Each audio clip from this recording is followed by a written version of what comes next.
Live from the Score Atlanta television studios in North Atlanta, this is Georgia High School Sports Daily, powered by IBEW Local 613. Happy Friday evening. Welcome back to an episode of Georgia High School Sports Daily. I'm your host, Nigel Wilkins, along with Craig Sager. Have a great show in store for you guys. We're going to bring on Alabama expert Greenberg, talk about the latest with the 2026 class, kind of recap the 2025 class, and who are they going to kind of target going forward. Some players they're after here in the state of Georgia. We'll do a little bit of a look and a comparison between the preseason basketball rankings compared to where it is now as well. And obviously, we bring on Max Wolborsky and talk about the latest with what he's working on ScoreACL.com and the latest that he's hearing around the state. But Craig, I want to go ahead and start today's show just talking about latest going on kind of here in the state as far as coaches. I know we're going to have a coaching carousel later in the segments, but it's a little bit of a difference now. When you are getting hired, usually coaches like to bring in staff with them. But now we're seeing that these coaches might have to, hey, you might have to inherit this guy and bring this guy in. Hey, you might have to bring that guy in as well, as far as people that were already there. You're not going to be able to bring fully a quartet of what you want. Talk a little bit about that and the latest going around with that. It's such a great point. So we actually were lucky enough to talk to Tim McFarland yesterday a little bit about this trend. So if you think about it, there's a couple things that can happen. Let's say you come from a school where it's a city school. You don't really have to worry about too many administrative things. You have a young staff. They don't necessarily have families yet. They have more time on the weekend. They're in the start of their careers. Your schedule might be completely different than some of these bigger schools where you're going to go in there as a new head coach. You're going to say, hey, we need to meet for 8 hours on Sunday. You might start butting heads. That's just one thing. You have another where in order to hire an assistant coach, they have to have a teaching slot mostly open at the school. Yeah, there's community coaches. We've seen that in the case of Ed Reed going to Chamblee as the OC. He probably won't be a teacher. He'll just be a community coach. But if you have an OC that for the last 8 years has been a math teacher and he wants to leave and go to another school to get a head coaching job, well, you're going to have to hire a coordinator that is going to fill that spot, or you're going to have to work with your administration to move a teacher from this department, open up a slot because you only have a certain amount. So it's just very complicated. It's very complex, but what he was saying is a lot of places when you have a new administrator, a brand new principal, if that coincides with a period where you're replacing a coach for the first time in 10 years, they're probably going to be more likely to want to hire from within and keep that than let someone come into the school wanting to bring in an entire new staff, and then they've got to move teaching positions around. It's just very difficult to do when you're a new administrator. And then obviously before we get to our fast break headlines, one last point I want to mention, how tough is that sometimes for a school that might have to, hey, I'm going to have to settle and do an in-state hire, in-person hire instead of, or in-staff hire, I should say, instead of, hey, maybe I'll make a splash hire and get this guy. Yeah, and Hayden, Max, we were talking to him too. He said the number one suggestion he has, because it's such a tough process when you're interviewing all these people, is to interview your own guys first, because now it's so complicated trying to figure out in such a short period of time too. The semester's already started. Yeah. Trying to figure out who's going to stay, who's going to go. And obviously you got to have teachers there in the classroom, and then you run into a situation where a coach might leave later on this semester and he might want to join a new staff up in June. So we see the head coaching changes right now, but we might see some coordinators move around, and we'll get into a situation which we've seen before where once spring practice happens, someone might be teaching at South Forsyth and then coaching spring ball at Denmark after class. So, it's very complex. The carousel is nowhere near finishing, but it's been very exciting. And then you see some jobs opening up now, and you see others where Coach Pruitt's already in the weight room with his boys up at Dalton. Exactly. So it's going to be an interesting storyline to continue to watch, but that is the latest. We'll have more coming up in segment 4 with the coaching carousel. But let's go ahead and get to our fast break headlines for today, starting with Lambert's Will Dopfer. He set a career high this past week in 2 categories, set across a 1,000-point mark after a 20.7 rebound performance in their win over Forsyth Central 80-65. He also broke the Lambert career rebounding record with 552 career rebounds in the win. If you guys don't know as well, Cameron Bland is also the all-time leading scorer for Lambert. So guys making history. I mean, you love to see it. Just a great all-around program with some great players. Yeah, very consistent player. He's not going off for 41 game against a low-caliber team and 15. And he's just a consistent 20-point guy, double-double machine. Lambert is very talented. They're up there in the rankings for a reason with the Etowahs, Waltons, Newtons, and McEachern. So they've got a really great bunch, and he's only a junior, so he has plenty of ball left. All right, headline number 2, back to the coaching carousel. First impressions help Cameron Duke to Marietta. This is a great story by John Bernowski at the Marietta Daily Journal. So when Marietta won their state title a few years back, they had Eric Gilbert, Harrison Bailey, Kamani Vidal, so much talent, and then they ended up playing in that national showcase in Las Vegas. It was tough for them to schedule games the next season. Coach Richard Morgan actually did 2 out-of-state teams. One was St. Joseph's Prep from New Jersey, and then the other was Edgewater High School from Orlando. So Edgewater actually got to come up to Marietta. They ended up falling short in that game. It was 39-24, but the head coach for Edgewater at that time was Cameron Duke. So he came up to Marietta for the first time. He said it was one of the best high school environments at Northcutt Stadium. He obviously met the Marietta players, the Marietta staff, and the AD. And so there were over 140 applicants for this job. But he had been up to Marietta before. It was on his radar.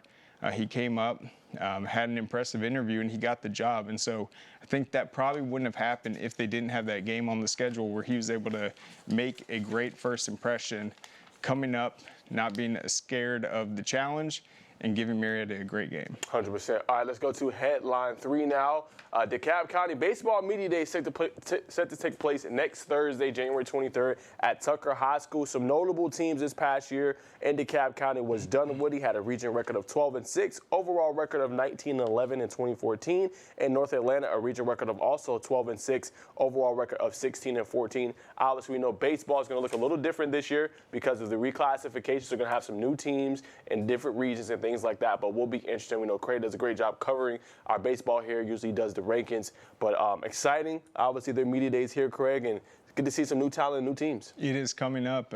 It actually starts in probably mid-February is when a lot of the games start, so it will be here less than a month, right around the corner, and media day will be at Tucker High School. Should be interesting. We'll definitely try to get some insight from that event. Should be very exciting. All right, headline 4. Wheeler holds off an Etowah comeback. So we had Coach Larry Thompson on the show this week. Etowah, they're in our top 10. Wheeler had been rolling heading into that matchup, but Etowah gave them a great game. Etowah took a 10-point lead in the first quarter. Wheeler came back, led by as much as 20, and then Etowah had a late comeback. They brought it within 3 points in the final possession, and then Wheeler ended up winning 81-77. They're going to play again in their season finale and then probably in the region tournament. But a big test. Wheeler's 14-3 now, 6-0 in the region 5. They're the front runners, but it was a kind of a wake-up call for Coach Thompson. He said a win is a win, but definitely took that matchup where he wants to definitely make some adjustments and fix those lulls in the game. Will Miles had a game-high 24 points for Etowah, followed by Cooper Heller, 19 points, Alex Young with 18, and that will be a huge confidence boost for Etowah when they play that rematch. 100%, and like you said, just real quick on Wheeler, obviously probably just that wake-up call they need, and it's almost like what we see with SEC basketball. You got to be ready every night, and I think that's a full testament of that. Yes, and I mean, also in that region, you have Cherokee, who they played. If you remember the year with Isaiah Collier, Yep. Adrian Payne, was that his name? No, what was his name? Arrington Page? Arrington Page. Yep. Yeah, Arrington Page was the Michigan State guy. Cherokee was the team that ended up playing Wheeler in the championship. That's so true. Etowah's a Cherokee County team. There's a lot of great basketball being played there. You know it's going to be a tough matchup. 100%. All right, guys, let's go to headline 5. Alatoona boys improved to 8-0 in Region 7 4A play with a 63-52 victory over Cedartown. Andre Dupree had 24 points to lead Alatoona to a 63-52 win in Region 7 4A play. Dean Salisbury had 13 points, while Louis Naganga, he had 10 points, 4 rebounds, 4 assists, and 2 steals. Kellen Phillips had 8.6 boards and 4 steals. Yes, so Alatoona 8-0 in their region, definitely a team that to put on the radar. They will play Cartersville on Friday. All right, headline 6, Walton boys earn a 63-21 win at Marietta. We pointed out how great their defense was against North Cobb, holding them to 32 points. They hold Marietta to 21. Great team effort. Tonight, the senior that shined most was Nick Allen, said Walton head coach Bo Abney. Allen is just an animal on the boards. He does so much for our team that a lot of people don't see unless they really know basketball. He's kind of been our glue this year, an unsung hero on this team. He doesn't want any credit, doesn't need any credit, just goes out there and gets the job done. Walton's momentum started as soon as the second quarter began on a 7-0 run. They ended up going up 34-13 in the half after outscoring Marietta 25-6 in that second quarter. Quick follow-up question for you, Craig. We know about the great team Walton had last year. Obviously, you're a Walton alum. Luke Flynn was one of their key players. What's your thoughts on the team this year? It's a lot different. So you have Caesar Burrows. He's a consistent scorer, very athletic. You have Caden Gilstrap, four-sport athlete, their quarterback. But I think with this year's team, it's the defense. They will play their pace of basketball. It's going to be really tough. You look at that Wheeler game last time, 55-51, a very back and forth game, slow. Every possession's at a premium with this team. They have the shooter, but they're going to work the shot clock and just make smart decisions. They're a tough team, and that region will be interesting to see who gets that number 2 seed when you have Etowah playing well also. 100%. So that'll be obviously storylines to watch. 6A will be a lot of fun. Obviously, Wheeler getting challenged by Etowah this week. Walton, you can never sleep on them. Obviously have Grayson at the top. McEachern, another phenomenal team as well, is wide open. Newton, you can't forget about them and their dominant play. We've seen them in the Cork-Hill Dave Hunter Basketball Classic. But all right, guys, coming up in segment 2 will be a lot of fun. Don't go anywhere. We will have Max Wolborsky joining us, along with Brett Greenberg of Alabama 247, to talk about the latest with the recruitment with Alabama coming up right here on the Peach Sports Network. Don't touch that remote. Great teams are committed, focused on the details, and work hard to be their best. From practice to games, right down to their gear. Your field is a critical part of the game that allows your athletes to showcase their athletic abilities. Sports Turf is committed to bringing your team innovative sports surfaces with unparalleled performance. You bring the vision. Our team brings it to life.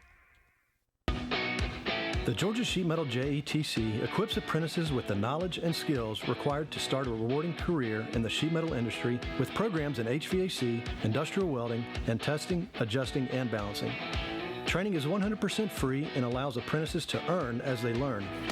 Journeymen graduate with no student debt and have the potential to earn more than most college graduates. Visit our website to learn more about this opportunity at careersinsheetmetal.com. This makes my dad proud. He went through his whole career as an employee. Now I'm the employer, something he didn't achieve. We are signatory to IBEW and do IBEW people wherever we go that we feel like they are faster and better than any of our competition. The advantages of being a signatory contractor is you're trained employees. You have unlimited manpower. It allows me to bid on jobs that I ordinarily would not go after.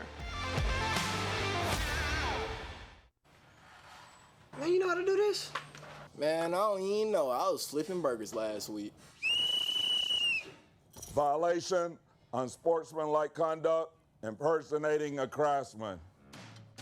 Skilled trade unions are well-trained career pros, not part-timers. Construction is a rewarding and lucrative career with the advancement potential, but you have to do it the right way with the right training. Learn how you can be a pro. Find your career at GeorgiaConstructionCareers.com.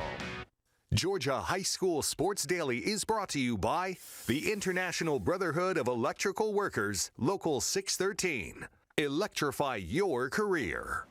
All right, welcome back to Georgia High School Sports Daily. Najee Wilkins along with Craig Sager and Max Wolborsky. We're not going to waste any time. We're going to get right into it with Brett Greenberg of Alabama 247. Brett, what's going on, man? What's up, guys? That's quite a desk for me right there. It's impressive. A lot of smiling faces. Good to see all you guys. Yes, sir, man. Good to see you, man. What's the latest, man, you've been up to, man? How was San Antonio? What did you enjoy the most about being there?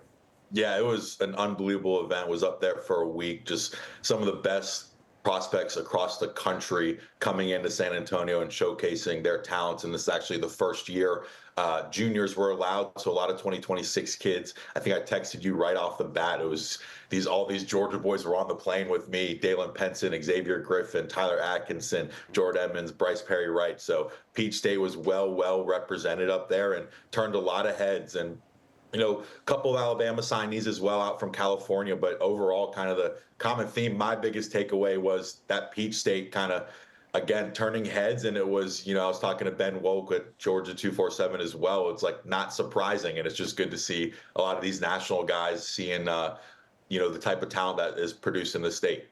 Now, obviously, I'm going to bring the other guys in here, but I want to ask you one more question. And I just want to ask you, talked about the Georgia guys standing out. So when you see that, Brett, you've been all around, right? You've been in Texas. You've gotten a chance to see, obviously, Keelan Russell, who's obviously committed to Alabama. You've gotten a chance to go to Cal. Like, you've been all over, Brett. What makes Georgia kind of that creme de la creme, guys that can always compete no matter who's there in the country? Yeah, you're trying to get me in trouble here with all my other national guys, but it's biased. I think it's wherever you grow up, you think it's the best football, but it's time and time again, you look up and down this state from South Georgia to Gwinnett to Atlanta to everywhere. It's guys going to the SEC, and it was on display this past week in San Antonio. Yeah, and Brett, you touched on Tyler Atkinson and Xavier Griffin. What do you think, how do you think they stacked up against some of the best talent in the country? I saw you got that great picture that went everywhere, went viral. How do you think they stacked up against some of the best recruits? Yeah, I know you went into this event thinking, how are these juniors going to compete against, not only seniors, but guys that are at the top of their class a year above them. But to no surprise, I mean, you look at Xavier Griffin, you look at Tyler Atkinson, just from a physical standpoint and seeing on the field, they don't look like they're a year younger, which isn't a shock, I know, to you guys. Tyler Atkinson obviously, has made waves his entire high school career, and really, I guess, took that next step, if you will, from that state championship performance. I mean, that was the talk of the town in San Antonio. I talked to a couple guys at my Texas site and California site. Oh, is that the kid? Oh, yes. We'll see how he performs. And him and Xavier continued. They were on the same team. They teamed up together for Team East. A lot to like from those two, and there's a reason, for 247, they're ranked as number 1 and number 2 linebackers in the country, respectively. And then, Brett, going to that game, I mean, it's so much fun. I remember when Brett Cabana from Walton went up there, the high school coaches came with them. So you have guys from all over the country. There's obviously the big names. Were there any players where maybe going into it, you haven't heard of them, and then just seeing them in person, maybe the physicality, the size, that impressed you or stood out, just how they performed? Yeah, I think it's, another Georgia guy. I think I talked to Najee about this as well. But Dalen Penson is a guy, he's a senior committed to Georgia Tech, or signed with Georgia Tech. I believe he's probably already on campus by now, but kind of walked into the check-in on Monday, and it's, kind of, who's this kid? We know he's from Georgia. He doesn't really stand out amongst the rest, maybe from a size standpoint, but, his answers back and forth with me kind of checked every box, and he gets out onto the field. And again, he's one of the smaller guys out there compared to, these Texas signee receivers, this Alabama tight end commit, A&M tight end commit. But, you talk with our scouting guys, and he continually shined in the practice sessions over the whole week, and then had a nice pass breakup late in the game on Saturday on NBC. So he's a guy that turned a lot of heads, both on our site and both nationally. And I think a lot of people, if you're a Georgia Tech fan, there's a lot to be excited about with him. And, he talked about it as well. He hinted at maybe a little bit of offense as well. The speed that you're dealing with Dalen Penson. I think maybe there's a little bit of a Travis Hunter afterthought. It's another guy from Georgia. We're talking about all this talent, guy that played both ways and obviously won the Heisman, was very successful. I think that's, put in a lot of people's brains saying, hey, if Travis Hunter can do it, I can do it. That's kind of a tall task, but you're seeing more and more of that as well. And then, Brett, let's just talk about in-state guys that Alabama's kind of targeting for this 2026 class. Obviously, talked about the new addition to the game. It used to be 25s, now it's 26s coming in now and playing. But who are some guys they're starting to target now that they're trying to kind of shore up some of them holes? Yeah, I mean, right off the bat, I think is the guy we mentioned a bunch already, but it's Xavier Griffin, obviously committed to USC, believe in since the summer, late July. Guy that I've said on my site and kind of said to you and both publicly, maybe he's a guy that commits to USC early and doesn't get back out there as much, and maybe comes and visits a Georgia and Alabama and Tennessee and other schools in the Southeast a little bit more over the next year or so. He's a guy that, mentioned to me, Georgia, Alabama will maybe get official visits. There's talks of, maybe a junior day visit. I was told Kalen DeBoer and a couple other staffers will actually be in the Peach State on Thursday today in Gainesville, seeing him. I'm sure there'll be a bunch of other stops just with the amount of talent up in Gwinnett County. So he's a guy, I'm continuing to track. And another guy I'm really tracking closely is Jordan Edmonds, who, again, I talked to you about him as well, Najee. It's a guy that 6'1", 6'1" corner, kind of has that length. And you look at him, kind of amongst the rest on that field. Again, he's a junior, but it's, hey, this kid looks like he can play right away. He looks like that SEC cornerback. He talked to me, it's Alabama, Georgia, Tennessee, Florida, kind of his unofficial top 4 sort of thing. So you're dealing with this type of talent here, I believe out of Sprayberry High School. He'll be up at Alabama in a couple weeks for junior day. Georgia should get him on campus as well, but that's a guy I'm following very, very closely in the Peach State in the 2026 class. Now, I'm going to throw it to Max, but I did want to mention for Bama fans that don't know, originally, actually, Xavier Griffin is actually from Alabama, so obviously they have that to say there. He could want to do a little homecoming and come back home and play for the Crimson Tide. Yeah, Brett, just one more question. A guy that we're all too familiar with, Antoine Hill. We saw him ball out in our Corky Cal before beginning of the season. How did you say he's kind of progressed so far, and how did he play in the Navy All-American Bowl? Yeah, I'm glad you brought him up. He's a guy that I think Memphis fans are going to be very, very excited about. If I'm not mistaken, it was down to Florida and Memphis. And for Memphis to get that type of kid in the building, I think is a big deal. He's a guy that, your viewers know what he can do on the football field. You've seen it every Friday. There's a reason he's an All-American. He's out, I believe, in Hawaii for the Polynesian Bowl as well. So he's a guy who loves football, continuing to do what he can to showcase his talents before he gets to Memphis. But big kid. And then, off the field as well, you get a lot of access with these kids to kind of hang out with them, see what they're about off the field as well in San Antonio. And he's just a kid that I believe won Offensive Player of the Year for Navy All-American Bowl, was in the running for Man of the Year. So overall, just kind of checks every box. And again, you're dealing with a lot of these kids that not only have the talent on the field, but, you're seeing them kind of mature off the field as well. Now, Brett, I want to ask you a two-sided question a little bit about Braden Rouse, who's blowing up here in the state, just picked up an Alabama offer. What do you like about his game, and who's a player that's been standing out to you in the 2026 class so far? Yeah, I'm glad you brought up Braden. He's a guy that kind of you talked to in the summer. He had visited Alabama a couple times. I believe was up for a game as well and was kind of really wanting that Alabama offer. It came, I believe, a week ago, and we were exchanging some texts. He's very, very, very excited about that. Obviously, you talk to kind of Alabama targets who are linebackers specifically. All these guys have been kind of watching this Alabama scheme, and they know it takes a lot for these linebackers, but it's also that versatility. And you see that's what Luke Metz, another Mill Creek guy who's a signee up in Alabama, talked about. Daryl Johnson from Dodge County, he talked about that as well. But Braden Rouse is a guy who's completely blown up over the last couple of weeks. I believe Georgia jumped in, Alabama, a couple other schools as well. He's a two-way guy for Cal. Looks like he's going to be at that linebacker position at the college level, but he's a guy that's kind of that prime example. You put your head down, you work, and you have a good junior season. It's kind of your world's going to change for the next couple months and going into that senior year. And then before we let you go, Brett, our last question to you, just what's kind of next basically in your calendar? What's it going to kind of look like for you? Some big events in the Peach State, also outside of the Peach State. Yeah, so right off the bat is that Under Armour camp up on February 9th. I believe that's Super Bowl Sunday. I think it's at Carrollton. Last year, I believe you were there, a couple other guys. Really, really, really good event. It's kind of the up and coming guys, you get full access, so very excited about that. And then there's a big 7-on-7 tournament at Morehouse College towards the end of February as well. You're looking at that list, it's guys from 7-on-7 teams from California, Texas, the Northeast, Southeast, everywhere in between. So that should be a really good one, and kind of just everywhere in between. If there's something going on, I love to pop up at it. 100%, Brett. Well, I believe that's all the time that we have. We appreciate you coming on, telling us the latest about Alabama and the recruiting and the best players here in the Peach State. Thanks, guys. Yes, sir. All right, guys, make sure y'all go follow him. Brett Greenberg, man, does a great job with the Alabama 247 site. All right, coming up, we will have Max back for our third segment, talk about the latest he has working on here on ScoreAtlanta.com.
Georgia High School Sports Daily is presented by GeorgiaConstructionCareers.com. Transform your future today.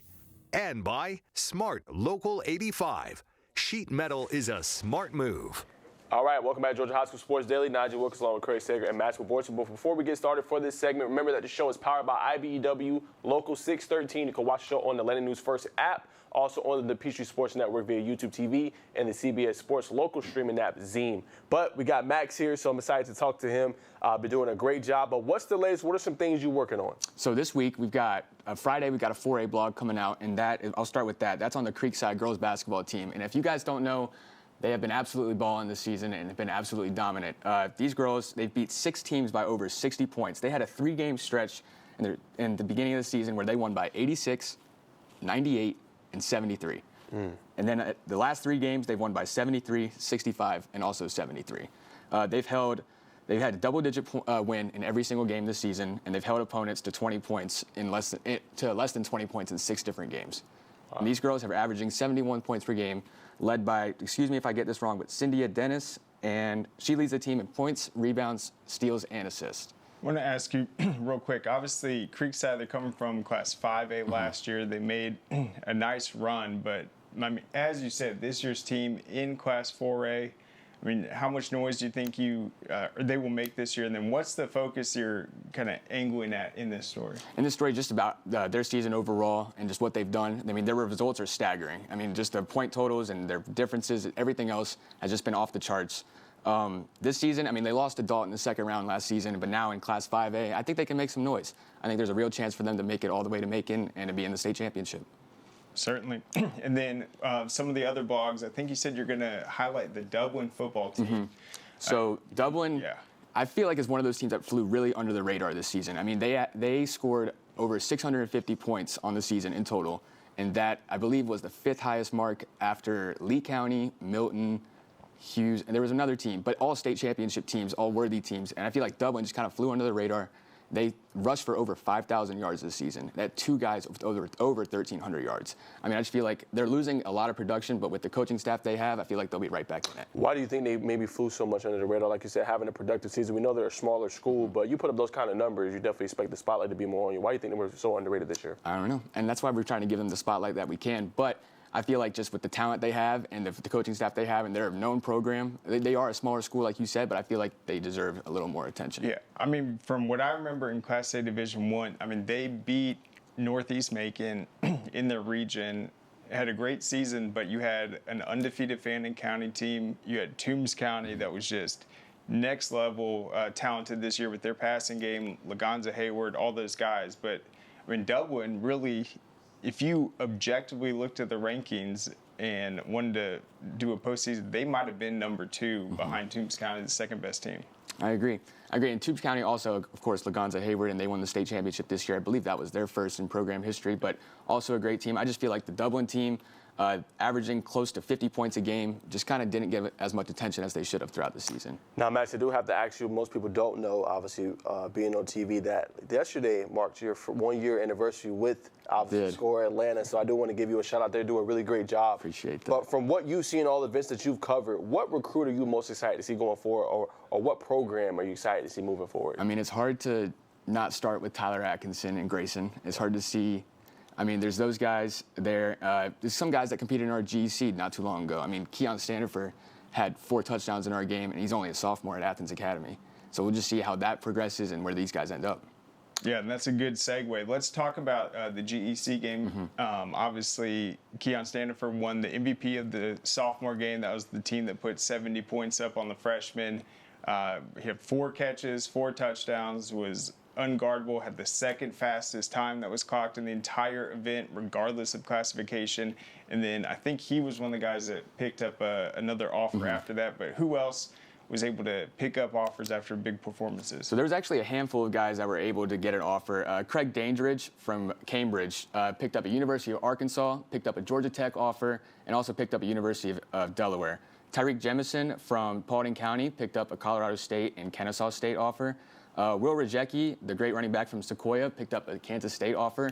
There's just a handful of guys, different colleges, different mix, and they all balled out at the Georgia Elite Classic and earned themselves an offer. Yeah, 100%. I think that's just the totality of the event and what it does. It brings exposure to you. You play it on TV, and you can send this film out to many others. And then we have great guys like obviously IJ, obviously Rusty, who can help promote these kids. I think it does a lot. And now we got guys who we got to look forward to seeing in 25. And I just remember Tyreek was like, hey, man, just do it. Can you do a video on me? And obviously, since there, he's blew up with 2 offers. So it's just that little bit that helps. And to your point with Standiford, he got a Georgia State offer while he was there after Eclipse. So it just goes to show you the power that Georgia Elite Classic has. Yeah, some of the seniors, Max made a great list about this.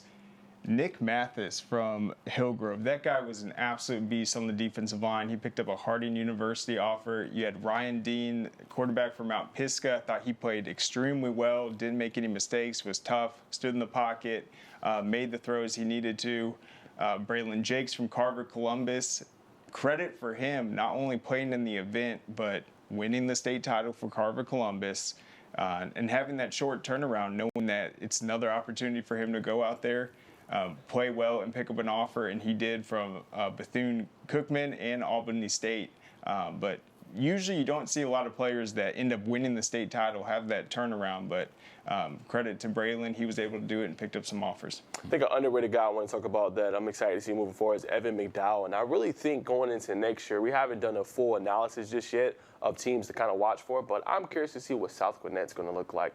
Every year they have athletes and players on both sides of the ball. Coach Brian Lamore does a great job with that program. I want to see what Evan McDowell, Xavier Butler, some of those studs, what they're going to look like next year. For sure. And there's just a long list of names that, I mean, we're just all be very excited to see what they end up doing next year when the season starts. 100%. Yeah, I was just going to say, I think Coach Lamar, is he in like year 3 at South Gwinnett now? I believe so. And the first year they started like 4-0, ended up having a tough stretch in the region play. This year, though, I mean, they played extremely well against a lot of these teams that ended up making a lot of noise. In terms of Brookwood, they were one of the few teams that was able to stop Braden Tyson, limit him to, I think, a season low in that game. So they've got a great defensive line. I think year 3, though, with what Coach Lamar is doing, I think you're right. They have an opportunity to make that next step, be a team that will find itself in the top 10, and then once they do, not disappoint and go toe-to-toe with some of these best teams. 100%. All right, guys, before we wrap up, got about 1:30 left. I want to have some fun, and I want to ask you guys, national championship picks. Let's just talk about the matchup real quick, break it down just a little bit before we get off of this segment. But I'm starting with you, Max. Who you got in the national title game, Ohio State or Notre Dame? Who you rolling with? I mean, it's going to be tough. You got both defenses playing stout right now, top of their game. I think Ohio State's got it. I'm just going to give it to them just because of the offensive edge I think Ohio State has with Jeremiah Smith and Emeka Egbuka, Quinshon Judkins, Travion Henderson, and Will Howard right now playing some excellent football. I just think they'll get it done. Craig? If I was going to pick, I'd pick Ohio State. I really like the way they answered at the end of that first half against Texas, making the big plays, staying aggressive. And I think the fact that they got humbled right before this playoff run, losing to Michigan, it gave them focus at the right time. They're at full strength. I just feel like they're going to be tough to beat in this big one. I'm going to Ohio State, too. My biggest question, can the Notre Dame offense make enough plays? Can Jaden Greathouse be a threat in the receiving game? Can't just run it with Jeremiah Love in that running game and obviously with Riley Leonard. You got to be able to throw down the field and expose the corners. The weakest spot of this team is the cornerbacks. When you look at Ohio State, you got to be able to have a downfield attacking passing game. We will see if they do. I'm still going to put my money on Ohio State, but that is the key to the game. That's all we got for now. Coming up, we'll talk about the Culture Carousel right here on the Peachtree Sports Network. Dang, where you get this car? You need to join the union. The union? Absolutely. You can get 10 of these. Union construction workers earn the highest wages with the best benefits and the most protection in the construction industry. Find your career in construction. Go to GeorgiaConstructionCareers.com and start your future today.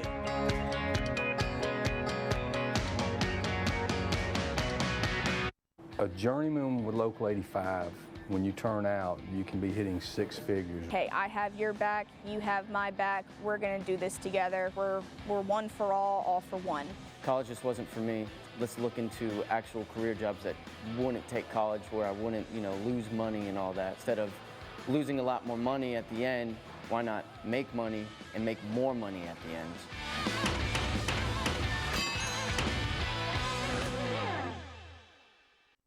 The Mechanical Trades Institute is an opportunity towards personal financial freedom through hands-on and rewarding work. Our school is completely free and gives apprentices the knowledge and skills required to gain access to a lifelong career path.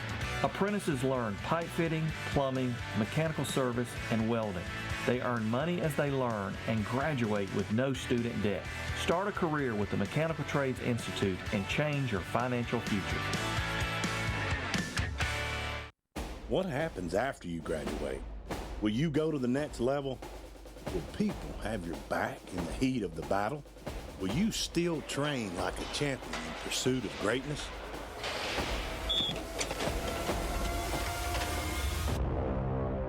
You will when you become an IBEW electrician. Join our team. Visit IBEW613.org. All right, welcome back to Georgia High School Sports Daily. So we're going to take a look around the Peach State and talk about the coaching carousel. Craig, you have a great statistic about all the openings, the positions that have been filled. So I'm going to let you take it away and talk about that. Yeah, so a big year in terms of the numbers that would be above the trend of recent would be if it takes 100 positions. If 100 of these positions open up, that would be a big year. Last year we were at like 78 to 80. We're at 49 right now, and 18 have been filled. So there's been some big ones, but what's kind of surprised me in the recent week is the quick decision-making of some of these, particularly Coach Williams, where he leaves Hughes, next day it's announced he's at Northside Warner Robins. And real quick with that one, that was already probably the best region in the entire state. You have Lee County, Thomas County Central. Now you add another coach that has won state titles. 4 of the 6 teams in Region 2, Class 5A now have coaches that have won state titles. That includes, Coach Rogers, Thomas County Central, Fabrizio, Lee County, Mike Coe of Coffee, and now Coach Boone Williams. You also have Houston County in that region also. Let me ask a quick follow-up to that. Last year, it was obvious, I think it was Region 1 6A that was the toughest with obviously Valdosta, Lowndes, Camden. Do you think that region could potentially have a say in, hey, we're the toughest region here in the state. This is SEC ball potentially. What do you think about those 2 regions potentially next year? I completely agree. I think the coaching is an argument in itself. I mean, they've got probably the best coaches in any region with the 4 that have won state titles, then Houston County, what they've done. I think the big question, though, it's great for Northside Warner Robins because despite how much they've struggled, I really don't think that they feel like they're that far off. The athletes are 100% there. It's just they needed a splash higher, and I think Coach Williams, his demeanor, his confidence, his ability to make promises to these kids and keep them in terms of, hey, we're going to be good, but also if you buy in, you listen, you do what you need to do, we're going to give you that opportunity at the next level. I think they're going to play with a lot of energy this year, but also just have a lot to prove, and I think it's going to be very exciting. He'll be on the show tomorrow, and he's already on social media repping the Eagles. Now I want you to talk a little bit, Craig, about just Commerce. They obviously hired Lennon Gregg. We've talked about it a little bit, but I want to pick your brain. He obviously won a title in 2021 with Collins Hill. We know how great of a team that was. Went to Gordon Central for 2 years. What's your thoughts on him and just being at Commerce? Well, I thought Commerce could have made a state championship run this year. They have so much talent. Jaden Daniels at quarterback. They were in that excellent region. It's one of the best programs in the state in terms of the environment, the support they have around that team. And you have a coach that led Collins Hill to a state title, had a quick turnaround at Gordon Central, a job where they had 3 straight 0-10 seasons. He gets them to the playoffs for the first time in 12 years.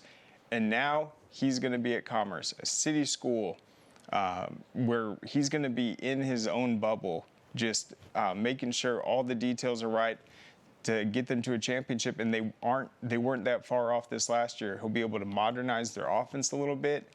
They've been running that wishbone for decades, so I think it's a very exciting hire for sure. I think he'll stay there until he's able to get it done. And then obviously Nick Skolden, we talked about him yesterday too, Craig, with Loganville. Obviously went 2-8, but just in the need of change. A very talented team. I think coming back this year, what do you think about him being a new kind of coach there? Yeah, that's huge. Loganville, Defensively, I mentioned it 2 years ago, they were one of the best in the entire state, only gave up about 8 points per game.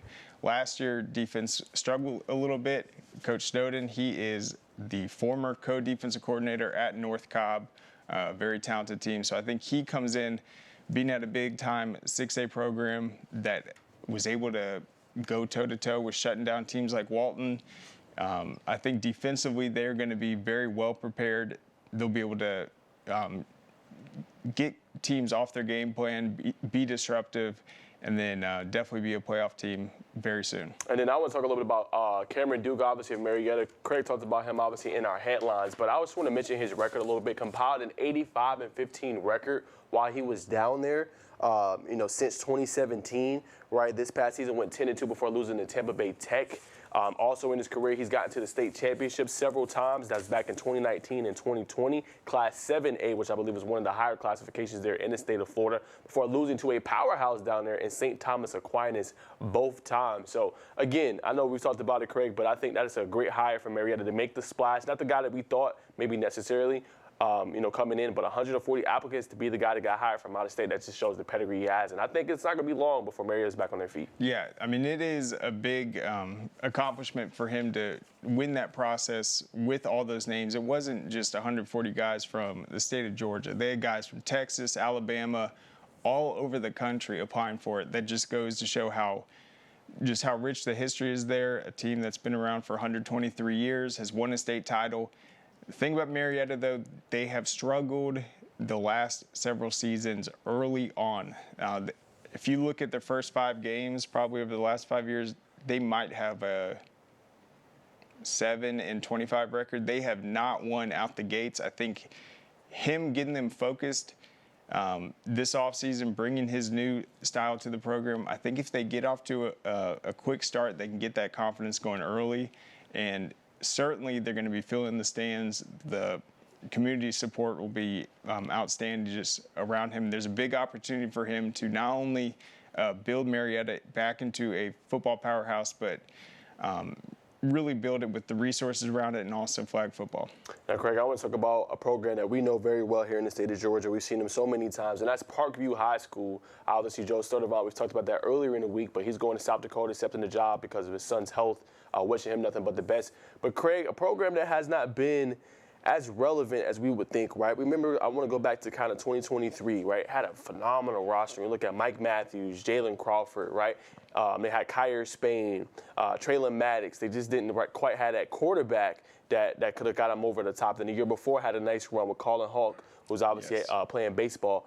What do you think they need in order to make a deep run and kind of be one of those teams we see in Gwinnett that's a powerhouse similar to Grayson? Like, hey, we can never sleep on this program because they're going to be there when it's said and done. I think you ask yourself, what's been the formula for success at Parkview? You mentioned Colin Hawk. They are the best baseball team probably in the entire state, and they usually get a quarterback that's on the baseball team to come out there. And Colin Hawk was incredible. Just the first time I watched him play, he'd complete a pass that looked like he was turning a double play, just sidearm, quick release. The reason they struggled in 2023, though, we saw it in the Kell game. They looked outstanding. They had so much athleticism, but Kyer Spain, the running back, who was such a big part of their success the previous years, he was averaging close to 200 yards a game in those tough region games. He went down with an injury, missed that entire season. They lost the run game. They didn't have the balance offensively, and then guys like Mike Matthew weren't able to get involved. They need a quarterback. They need to get a guy off the baseball team that can throw with accuracy, just has that natural ability to air the ball out, and then they got to find that running back that they've been missing the last few years. And do you think it has to be a splash hire for them, or you think they can get it done higher inside the program? Yeah, I mean, it should attract a lot. It's a great opportunity, great job, but I mean, it is going to be a tough challenge for them because they really fell off last year. It was a very disappointing season, and then you see some of the other teams that are on the rise, Central Gwinnett, Archer, Brookwood had a better year last year. It's going to be tough for them to have that dominance and make those quarterfinal runs like they have in the past, but I still think it's an interesting job. You just need someone that understands kind of what type of athletes are at Parkview, but I think getting a baseball guy to play quarterback and then getting everyone else involved in track and field, being a faster offense. Now, Craig, as we wrap up, I want to ask real quick just about Roswell. I think another one of the better jobs out there. But what does this program need to do to take that next step? They got to the quarterfinals, second round. They've had great players come through the program. Coming up a little bit short in the rivalry with Milton, what do they need to do? Yeah, I mean, Roswell had a great year last year. Didn't they beat Gainesville? Yes. Yeah, they had a big win over Gainesville. So, I mean, to them, Coach Pruitt left. He liked the opportunity at Dalton. I don't think he's leaving the program in any dysfunction. I just think they need to continue to do what they've been doing. They should be really competitive, and that's going to be an outstanding region in there with Gainesville and Milton. Yep, can't forget about Lanier either, another phenomenal program here in the state. But all right, guys, that's going to conclude the coaching carousel. If you like this segment, make sure you go to scoreatl.com or follow us on Score Atlanta on Twitter and hit us with some questions in the DM. All right, coming up, we will have the latest with basketball, comparing preseason to where we are now.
All right, welcome back to Georgia High School Sports Daily. Najee Wilkes along with Craig Sager. So we're going to take a look at the preseason top 10 rankings compared to where they are currently right now. Some big changes, Craig, in 6A that I do want to ask you about. Meadow Creek and Hillgrove are actually in the poll right now. Top-ranked Norcross, Craig, they were as high as number 3 in your poll. They are no longer ranked. Several rankings across the state doesn't have them ranked either. What's going on with Norcross? Do you think they can get back in the poll before the postseason? I do think so. They've got some issues, though. They lost a recent game to Duluth. I think that was about 56-48 loss. Something hasn't been clicking. I know when we talked to Coach Mack, he was saying this year they're still working out this starting lineup, still trying to explore who their starting five is going to be, still working things out. But yes, they started the season number 3.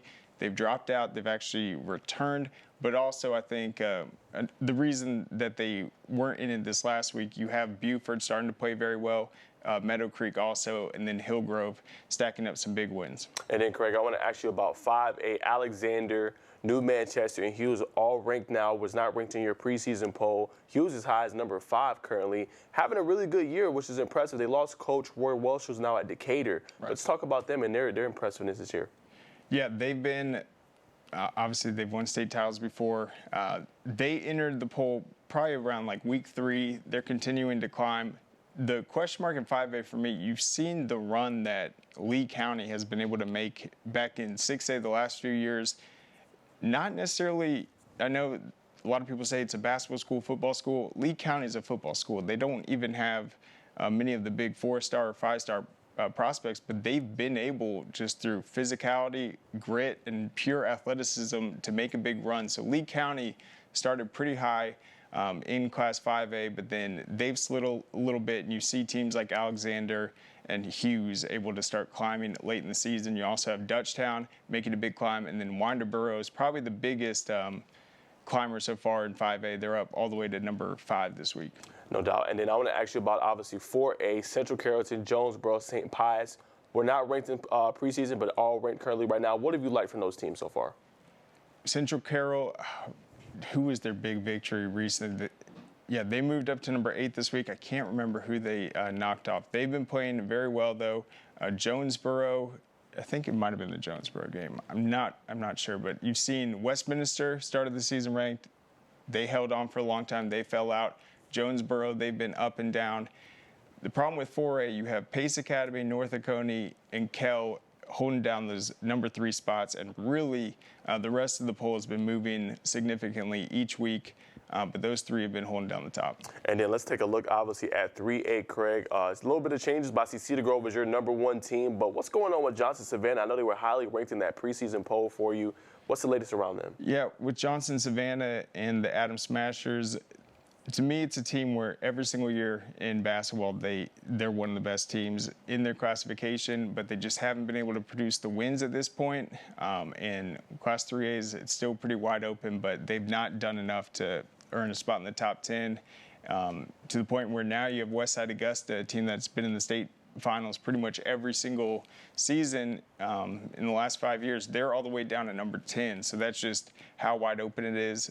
But Johnson Savannah is a team that can make a run. Yes, they could. And for those that don't know about Cedar Grove, I mean, they are loaded with talent. 3-star forward Javante Floyd, one of the best here that we have in the state. 4-star Manning Green, 2026 class, phenomenal. Yusuf Boyer, the outstanding guard for them as well. And Keith Gillespie, who recently hit 1,000 points this past season. Another guy to watch out for the Saints. But all right, let's go to 2A now. You got Tattnall County, Morgan County, and you got Butler and Sumter County, now all ranked. They were not ranked in the preseason poll. Craig, what more can you say about them? Yeah, for sure. Tattnall made a big jump up from 9 to 5 this past week. And then Kip Atlanta, they were not ranked to start the season. They're all the way at number 3. They just continue to win games, beating teams like South Atlanta in that region.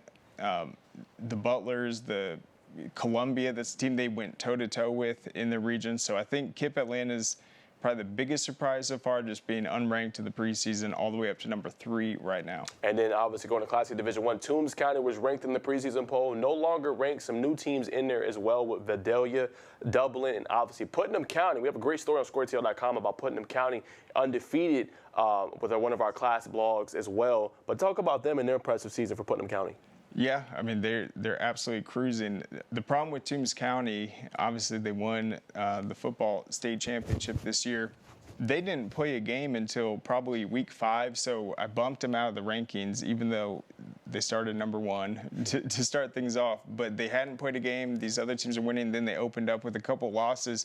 But I think that late start for them, definitely a team on the horizon that could earn their way back in it. Super talented, but it was just the fact that they didn't get a lot of games early on, with that late start, so we're still waiting to see them get going. 100%. All right, let's take a look at Class A Division II now. Obviously, Early County in there, Mount Zion, Carroll are some new teams to the list. Craig, talk a little bit about them. Yeah, and then the big team is McIntosh County Academy. They had the 1-point victory over Savannah last week to earn the #1 spot. Savannah dropped to #2. We had to reward them for that, but it just goes to show how even those two teams are. 57-56 victory. They will play again coming up later this month. All right, last but not least, Class A to 3A private Walkers in there, Calvary Day. Kind of top-heavy, to say the least, with obviously Class A 3A private with Holly Innocence, North Cobb Christian. But what do you like about those new teams in the poll? Yeah, Holy Innocents, what they did in Class 4A these last few years, playing with North Oconee, Pace Academy, McDonough, Fayette County, all those great teams. I feel like they are just too talented. They've got probably the best player in the state with Caleb Wilson also. But North Cobb Christian's playing very well. Green Forest Christian, extremely battle-tested, playing teams like Wheeler and Grayson. And then you've seen Darlington make a jump, and also Walker enter the poll this week at #10 in place of Kings Ridge. Yes, sir. All right, guys, that's going to conclude our Friday Eve show. Make sure you stay tuned for tomorrow's show from 12 to 1 p.m. on the Peachtree Sports Network. We will have Northside Warner Robins' new head coach, Daniel Boone Williams, and we have Tucker, new head coach, who just eclipsed 500 career wins. So make sure you come back same time tomorrow at noon. Hey, is the power off on this? I don't know. Just take it off. Safety violation, unsafe work conditions. In the construction trades unions, safety is our highest priority, and we train you to recognize and speak out on unsafe working conditions so that everyone arrives and goes home safely. Learn about careers in construction at GeorgiaConstructionCareers.com. Beginning the morning you opened your eyes, we spent every waking moment preparing you for the day you'd leave our nest. Whether it's driving to practice or helping with homework, it's all prepared you for, what am I going to be when I grow up? Will you be ready? After much thought, I made my decision to take my talents to the IBEW Local 613. The International Brotherhood of Electrical Workers is not simply a job, it's a career. Visit IBEW613.org to begin a new future today. Are you interested in becoming a deputy or a jailer? The Gwinnett County Sheriff's Office is hiring and looking for individuals passionate about protecting and serving their community. If you are 18 years or older, join our team by visiting gogcso.com for more information. Gwinnett County, together, we can make a difference.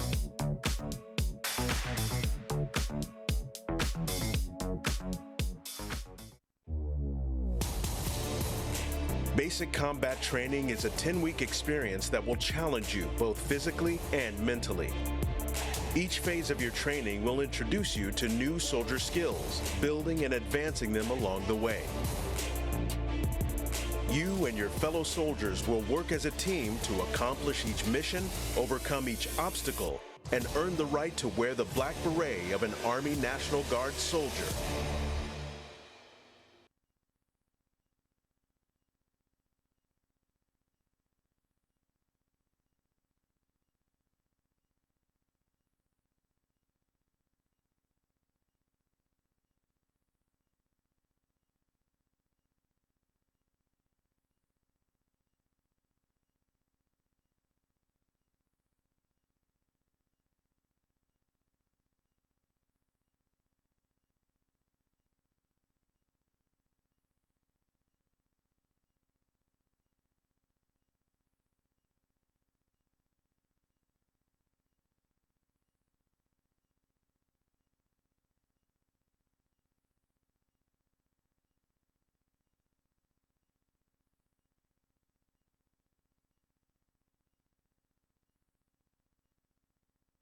Hello? Okay, sounds like 1, 2,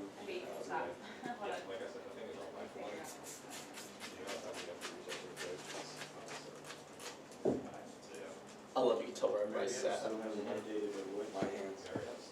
Oh, no. Wait. Marietta, who'd they hire? Cameron Dukes. Still haven't updated. Will knows. Will knows. Research. Oh, dude, those websites won't be updated until. Oh. I don't even know. Some of those websites won't be updated until the next coach is hired. What websites? The school websites. Respective high school websites. Historian's site's already updated. Like Daniel Boone and like the Northside account have been tweeting a ton, or Daniel Withers. Yeah. And the Twitter bio for Northside's just like, Coach Ben Bailey, we love him. Right. Like, oh no. Oh, Coach already is the EAD and GAC, by the way. The worst is when you think that you found out. What do you mean? Tim's the AD, trust me. He's a pain in my ass sometimes. So I've been the AD for like 25 years at this point. What's why does it look like water? Is that common, by the way, for an AD to also be a coach? It's not. I'd say there's probably more than 30. Especially as they get older, like as long as Tim's been there. Yeah. Ashley, you still want me to count? You can hold on one. Are you wiping the name? Yeah, I'm doing my best. Doing my best. I don't know, it's like leading streaks today for some reason. When I tell you that man, Tim Hardy's a liquor, so he used to show up to every track and he'd be like, why aren't you playing football? Hardy? Yeah. He's been there forever. My cousin graduated like 50 years ago. I can't remember him not being there. Yeah. I graduated in 17. I first met him when I was in like 7th grade. I was in the drum line, so I was at every football game. I met our AD at Flyer Branch. He's been there since the school opened in 2002. So I'm like, Hey, who's the old Archer coach? Was it Andy Dyer? yeah. He's been there since it opened, correct? You know where he is now, right? He just did a job. No, I don't. He's at Elbert County. He's at Elbert County. Interesting. I always liked him. He's a cool dude. I need to stop. Well, he was in Corky all the time, wasn't he? He was one of our very early frequent flyers on Georgia Prep Sports from a distance. He's a good guy. Yeah, he's a good guy. I've only had like one conversation with him, but like. I don't know if I've ever talked to him outside of just dealing with the show, but like I say, he was a frequent flyer on It's one of those things that Georgia Prep Sports from a if you do the show and you're not like a pain in the ass with it, you're normally a pretty good guy. Yeah. Oh, I would agree. Yo, Brett said if it's available, he can do that every week. Yeah. Count to 10. 1, 2, 3. Are you sure you're on mic 3? Nope. I'm the wrong one. that one, but you turn on everyone. I did. It wasn't working for some reason. 1, 2.